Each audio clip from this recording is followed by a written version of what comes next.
Why? Why are you apologizing? Yeah, for Charlie, you want to go play Black Desert Online? Yeah, man, I'm ready to bow out. The English guy. No, I'm joking. There's a lot to apologize for, you know.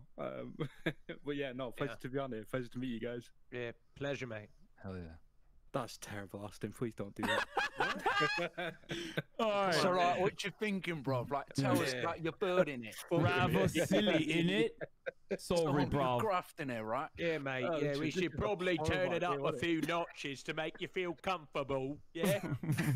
What is this disaster? Yeah. So you was eating a fanny, yeah. Okay, he's gonna leave. You was 3 fingers in there. Yeah, you was eating a fanny on the tube, mate. Yeah. Timothy, when you eat pussy, do you review it like Top Gear? No, because I'm from the north, right? We do things. We do things right. You guys do things differently. You guys do ketamine. All right, go ahead. Exactly. Yeah. The worst thing is, I do say fanny, so that's horrible. I do. Yeah. Oh God. Okay, Timothy, what's the problem, brother? Well, Aside from being British. That's you can't help me with that. In general, so I'm 28 now. I'm 29 in April.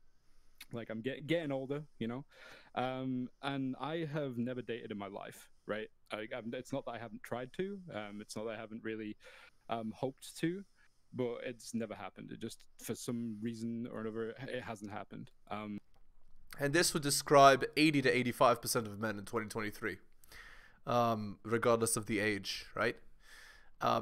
In 2023, you know, I mean, new guys, right? Guys that are just getting into the SMP. And that's because most men are invisible. Most men are not bedroom fun entities to women. And so, like, they don't exist, right? They're literally invisible. Women want only the apex men. The men that other men want to be and other women want to be with, right? And it'll be really funny if he has bedroom fun experience but no relationship. That would be maybe even more funny. Let's see. But I'm getting older now, and I'm noticing, especially with all my friends around me and stuff like that, people are way further ahead than me in that aspect, and that's also kind of a scary thing for me, because I feel like everybody that maybe I would try and date or something is also ahead of me in that aspect, you know, like. Exactly, and that's why you need to lie about your end count when you have a low end count. Or don't state it, right? If they ask you for your end count, just brush it, right? You need to avoid that topic. Because if the girl thinks she's more experienced than you in a bedroom fun sense, she'll never respect you. And no respect means no bedroom fun. They know what dating's like. They know what to do. They know how it is. And it might be awkward for me to try and fit in there, you know, and try and start something with somebody. So yeah, basically, I'm struggling to, one, put myself out there more and try and, like, you know, find women that would be sort of interested in me, and I would be interested to talk to as well. Yeah, so this guy is just a very typical guy, and it's a very typical problem. And let me explain to you what I would do in a second. Hello and welcome to the HeliosBlog. My name is Helios, here for another reaction video. If you're new to the channel, liking the content, hit that sub, hit all for notifications. If you'd like to support me, I do have a Patreon with exclusive content. Patreon.com/theheliosblog, newly revamped, posting weekly, guys. Again, it's patreon.com/theheliosblog. You could also follow me on, you could also drop me a donation, like Tom M here, shout outs to him. Link is in the description. Okay, so here is what I would do. You have to understand what women want, right? That's step one. And what do women want? Women want a top 20% guy. So they want a guy who has good money, a guy who dresses well, a guy who's confident, a guy who's had previous bedroom fun before, a guy who knows his way around a woman, a guy who's charismatic, like a guy who's physically fit. All of these things need to be met. You need to be competitive. And if you're not competitive, it's time better spent becoming competitive than wasting your time approaching girls. You need to become competitive, and then once you're competitive, then you practice, right? Now, if you're already at a pretty good baseline level, you know, like you're already relatively fit, you're already making relatively good money, etc., then you can start now, even if you're maybe not where you want to be, because getting girls, like, is a skill, right? It's a skill just like playing a musical instrument. It's a skill just like, you know, getting a belt in martial arts. It's a skill just like anything else. it's a skill just like, you know, any sort of skilled trade, basically anything, right? It's a skill just like that. So you don't just get a girl, right? You need to have something that a girl wants first. So good genes, which means you're highly physically fit, charismatic, whatever, competitive man, or you have lots of money, so she's looking for provisioning, that sort of thing. So again, you need to be a competitive man. Now, in general, you don't want to be the beta male. You don't want to be the guy that she wants to provision for her children. You want to be the guy that she wants to sleep with, right? So in that case, you need to be highly physically fit and competitive relative to other men. And also being charismatic, knowing how to talk, knowing how to, you know, set up a date, all that kind of stuff. That would be very important if you're trying to get laid as well.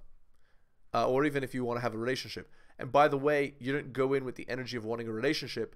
You go in with the goal of getting a friends with benefits, and she will bring up the relationship eventually once she realizes that she truly wants to be with you. Okay, let's see what these guys have to say.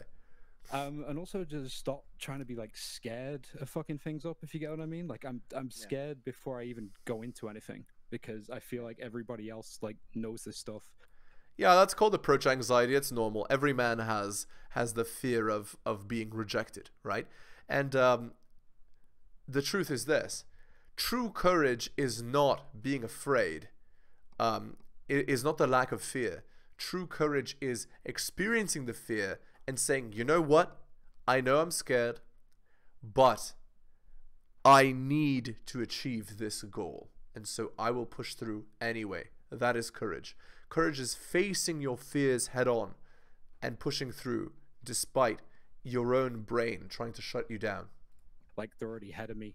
They already know, like, you know, how to do this, how this stuff works. And I'm just coming along like, hey, you know, I haven't got a clue. He's overthinking it. I'll take this one here. For Yeah, a long time, we've said so much shit. Charlie hasn't said much. Charlie should take this one. This one's right in my wheelhouse, boys. I was in this same ballpark for the beginning of college. Granted, not 29. It was like 19, and I felt the same. I felt the same way. That was all right.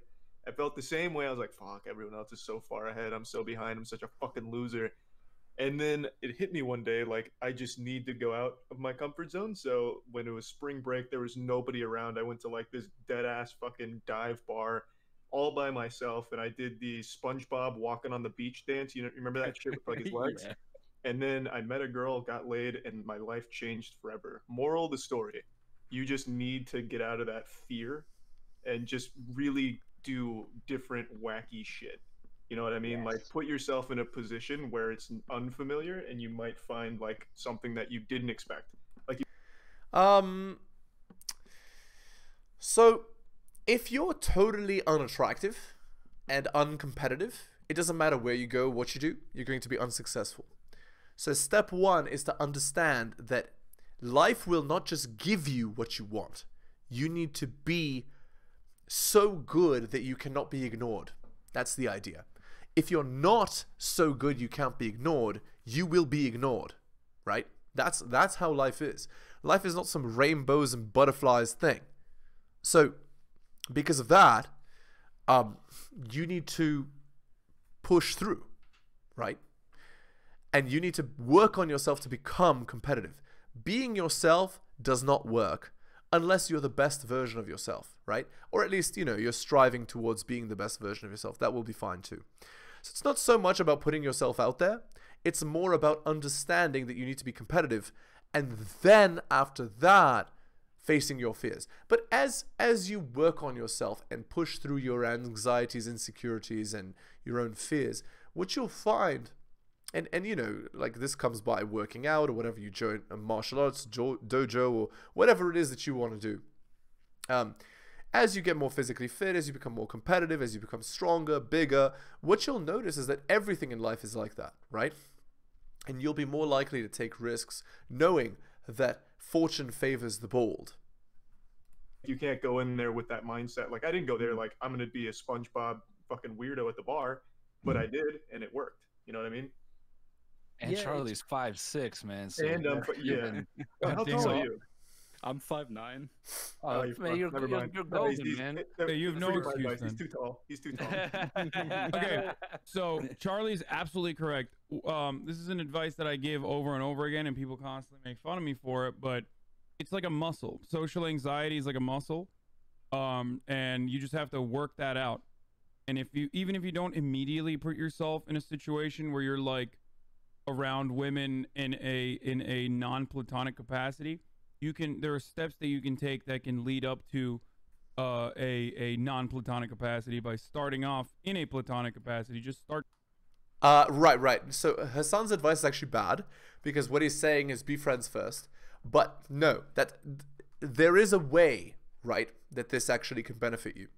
So if you're totally afraid of talking to girls entirely, like you're terrified of women, well, what you can do if you're terrified of women is you can just talk to girls with no expectation of getting laid, right? Talk to beautiful girls, right? And you'll be scared at first if you have this kind of anxiety. But it will help your brain to just realize that these are normal people, right? And then after that, you can then transition into trying to get what you actually want, which is bedroom fun. Okay. Let's go on to this Rollo Tomasi article, and then we'll come back to the video in a sec. The Reckoning. As a man approaches the age of his SMV peak, there comes a shift in the order of priority of his position in bedroom fun strategy advantage. Most men never actualize this. For the majority of men, that is to say the 80+% of beta men who've accommodated the female bedroom fun strategy prior to realizing their potential, this can be an aggravating period of their lives. Often, men are bound to financially and emotionally binding commitments to women well before the peak potential is realized. This is by design, of course, a design with the intent of ensuring the long-term security of women exiting the short-term bedroom fun imperatives of their party years. The feminine imperative affects this via social engineering, but few men understand that they could ever have a greater SMV potential than they might realize once they mature into it prior to making those commitments. On my SMV timeline or graph, there comes a pronounced shift in a man's SMV potential just after a woman's epiphany phase, and up to and after a man's SMV peak potential age range. The social engineering aspect is affected in the form of uniquely male shame and the insisted responsibilities to fulfill women's long-term bedroom fun strategies. I loosely base the age range of this phase at around 30 years of age. I call this point of crossover the point of comparative SMV, and the period between women and men's SMV peaks, the peak span years. In a generalized context, the most significant life changes men and women will experience occur within this 15 to 16 year span. For women, the SMV peak usually occurs at a time in which they have only begun to mature into an adult understanding of themselves. As women's SMV peak potential is primarily based on their looks and bedroom fun availability, it's interesting to consider the SMP power women wield at a point in their lives when they've just matured past their adolescence. For men, the progression towards their peak potential years usually begins around the point at which women's is peaking. A man's maturation process, the experience and the time necessary to establish himself as an SMV optimized man, roughly spans the 15 to 16 year peak span phase. A lot of critics of this graph, in an egalitarian mindset, presume that SMV for men is, or should be, the functional equivalent of women's. What they fail to consider is how men's inherent burden of performance factors into his overall SMV and the time, effort, and personal investment necessary to maximize his potential. It's vitally important for men to keep in mind when they consider the whole of men's bedroom fund market value. Largely, men must invest 10 to 16 years of that peak span to actualize his potential.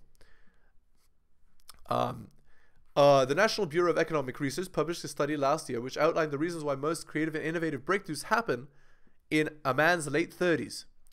The authors examined the high point of careers of both great inventors and Nobel Prize-winning scientists, and they found that the late 30s was a sweet spot for strokes of genius. Innovators have been peaking slightly later in life as the 20th century has progressed, in part because today's scientists have more to learn than their predecessors did. What's more, people who excel in abstract fields like art or physics tend to be younger than those who win prizes in fields that require more context, like history or medicine. Another 1977 study found that physics Nobel winners were 36 on average when they did their prize-winning work, while chemists were 39 and medical doctors were 41. If these bell curves look eerily similar to the SMV curve I introduced 2 years prior to them being published, it's only because my experience in the manosphere led me to them, to what the researchers concluded. So why the late 30s? The most obvious factor is education. Scientists spend 5 through 18 years in school, and then 5 through 18 in school, then age 18 to 30 getting their academic degrees, then a few years of learning on the job, and presto, you dig up an uncertainty principle. Meanwhile, scientific breakthroughs tend to be less common in old age because we invest less in learning as we get older, and our skills gradually become less relevant. If you remove the Nobel Prizes and innovative achievements out of the equation, I think the rough outline of the bell curve is still generally reflective of most men's peak potential with regard to SMV. Realized potentials. In midlife crisis, I offer that this contrived crisis really isn't rooted in a man's yearning for his younger days, but rather is coming to the realization that his SMV and peak potential put him into a state of awareness that he could actualize things he previously thought weren't possible for him. For many men, this is the first time in their lives that they really have the introspection to understand the harsh RP truth. They realize options they never knew they could have, and they realize they could exercise them in ways they never expected. They come to understand that the life decisions they'd made 10 to 12 years ago were based on fulfilling long-term female bedroom fun strategies. Now they see how that path played out for them. Men find themselves in a position of having wasted that SMV peak potential by accepting the responsibilities he was convinced were his duty by the feminine imperative in his 20s, or he finds himself experiencing the boos of that SMV and unable to truly capitalize on them because of his commitments. It's important to mention that there's a stark contrast between a man's midlife awareness of his peak SMV potential and how women experience their own 10 to 15 years earlier. Men experience their SMV peak with the benefit of about 12 years of maturity to reflect on, while women experience their peak without that benefit. There is no comparison to how men and women experience this peak. After roughly 15 years of obeisance to the feminine imperative, and for the first time in their lives, men can experience a bedroom fund market valuation above that of the woman they committed themselves to. For the first time in a man's life, the cardinal rule of relationships shifts to his advantage. For men who've experienced a nominally bedroom fundless marriage during that time, coming to the awareness that they've tolerated that state for so long and combining it with the new realization of their SMV, men will deductively begin to take stock of their marriages. Granted, a majority of men don't maximize their personal potential, and their wives' SMV can still at least perceptively outclass their own. This is a particularly frustrating position for men without RP awareness. These are the men who tend to rely on the fallacy of relational equity, and the equalist hope that his wife can be expected to rationally appreciate the sacrifice he's made of himself for her and her family's benefit. Resented potentials. For women in either case, there's a resentment for men entering their peak phase. With few notably exceptional outliers, most women realize in earnest that their SMV is well below their husbands or the potentially acceptable men they'd prefer to be intimate with during the same age range, 35 to 38. On some level of awareness, these women understand that their bedroom fund marketability is perhaps for the first time at a disadvantage. Feminine operative social conventions shift radically during this time because the long-term security needs side of hypergamy takes on a new urgency as women come to the reality that their own SMV has declined. At the epiphany phase, the frantic realization that the past short-term bedroom fund indiscretions, hypergamy made a priority for her, are no longer and never really were a sustainable reality, creates a necessity for men to forgive them. Okay, back to this video here. Start talking to people and start, working that muscle out and trying to overcome your social anxiety. True. When you say you haven't dated, do you mean like you haven't had a serious girlfriend, or do you mean like literally have never had, you've never hooked up with a girl, anything like that at all? No, yeah, so I've hooked up with girls multiple times. Yeah, sorry, chat, flex. Oh, okay then. Well, if he's never had a relationship, then he's just what, Chad?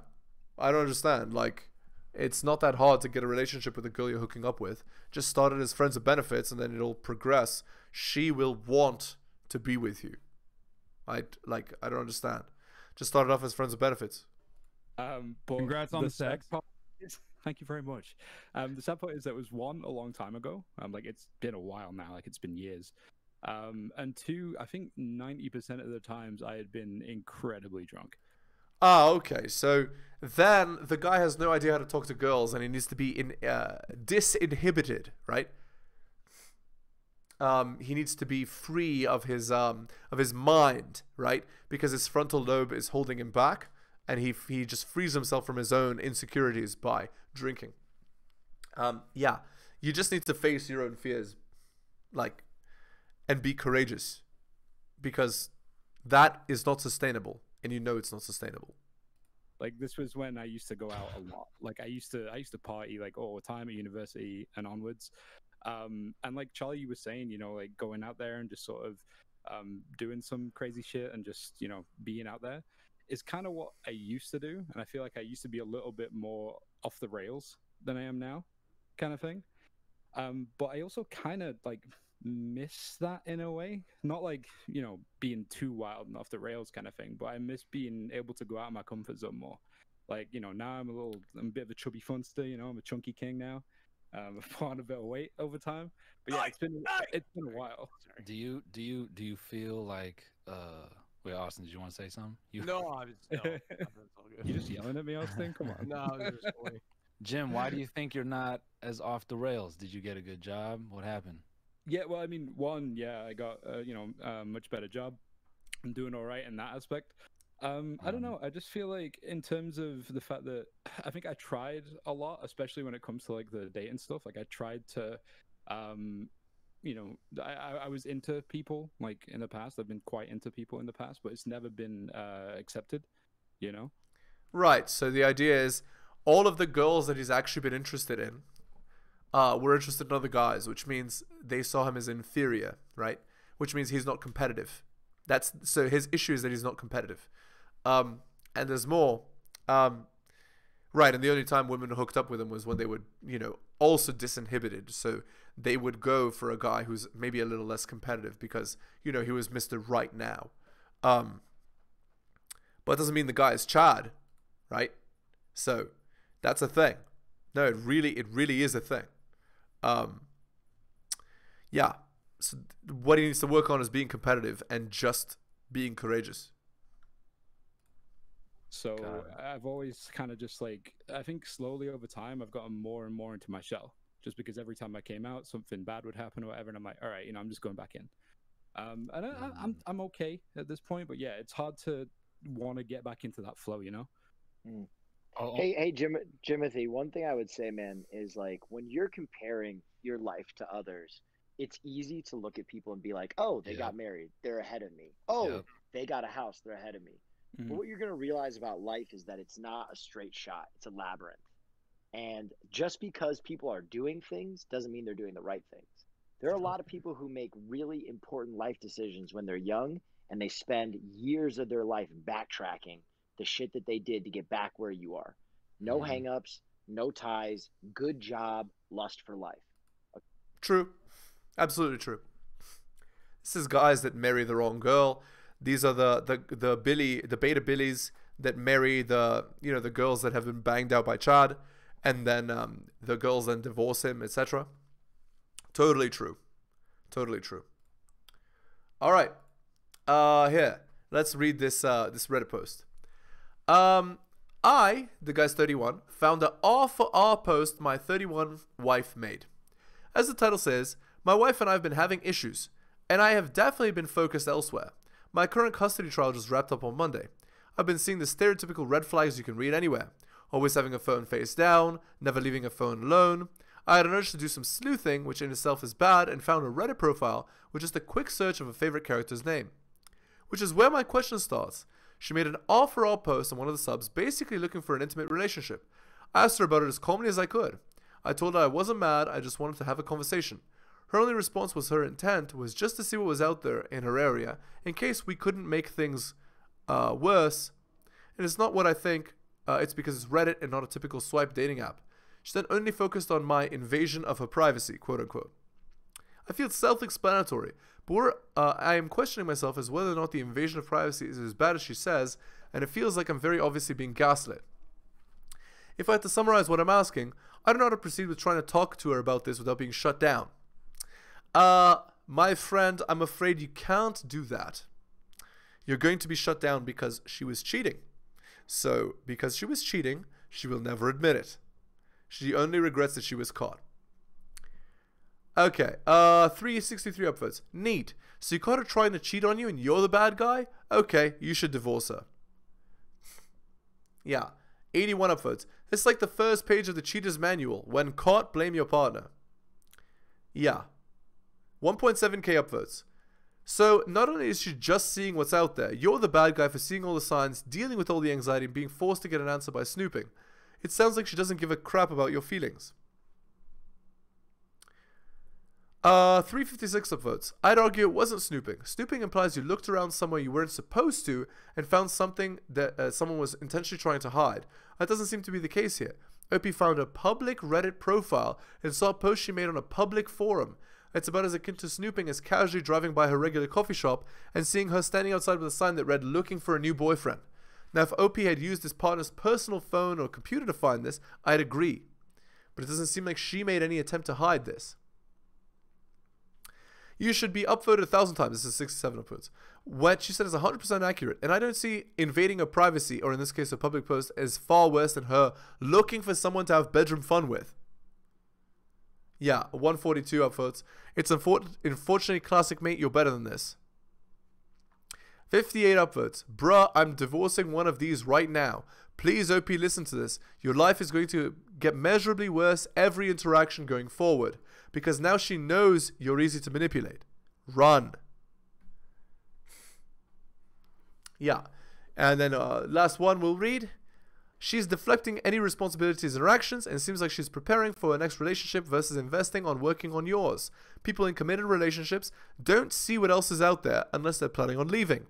Well, you may have invaded her privacy, but that should be so highly upset if she didn't get caught. All right. We're going to end the video there. Again, if you're new to the channel, liking the content, hit that sub, hit all for notifications. If you'd like to support me, just join my Patreon. It's patreon.com/theheliosblog. You can also drop me a donation, like Tom here. Shout outs to him. Again, guys, thank you so much for taking the time out of your busy day to listen to the video. Especially if you listen to the end, you guys are wonderful. Take care of yourselves, and I'll see you next time.